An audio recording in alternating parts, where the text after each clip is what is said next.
या बातमीचे प्रायोजक आहेत आनंद मुखवास, भरपूर ताजी सास अब आपके पास। BK products Shahada.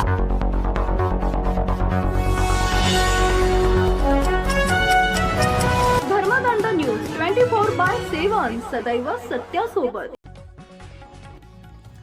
शहादा तालुक्यातील वडाळी इथं शहादा शिरपूर रस्त्यावर उसानं भरलेल्या ट्रकच्या जोरदार धडकेत दुचाकीस्वाराचा जागीच मृत्यू झाल्याची दुर्दैवी घटना आज दुपारी सुमारे 4 वाजताच्या दरम्यान घडली आहे। या अपघातात दिलीप कापशा पटले वय वर्ष 35 यांचा मृत्यू झाला।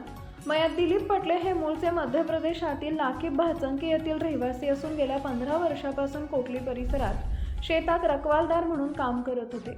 काही क्षेत्र त्यांनी नफ्यानं कसण्यासही घेतलं होतं। आज दुपारी फवारणीसाठी औषध घेण्याच्या उद्देशानं ते स्वतःच्या मोटरसायकलनं क्रमांक MP 46 MU 4352 वडाळीकडे येत असताना बसस्थानक परिसरातील चहाच्या टपरीजवळ उभ्या असलेल्या एका 4 चाकी वाहन चालकानं अचानक वाहनाचा दरवाजा उघडला।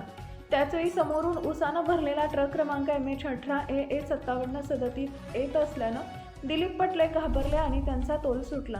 यावेळी ट्रकचा जोरदार धक्का बसून ते चाकाखाली सापडले। परिसरातील ग्रामस्थांनी आरडाओरड केली, मात्र धक्का इतका तीव्र होता की दिलीप पटले यांचा जागीच मृत्यू झाला। घटनेची माहिती पोलीस पाटील गजेंद्र गोसावी यांना देण्यात आली। त्यांच्या सूचनेनुसार सारंगखेडा पोलीस ठाण्याचे सहाय्यक पोलीस निरीक्षक रवींद्र बागुल, उपनिरीक्षक किरण बारे यांच्यासह पोलीस पथक घटनास्थळी दाखल झाले। पंचनामा करून मृतदेह शवविच्छेदनासाठी रवाना करण्यात आला आहे। या भीषण अपघातामुळे परिसरात हळहळ व्यक्त करण्यात येत आहे।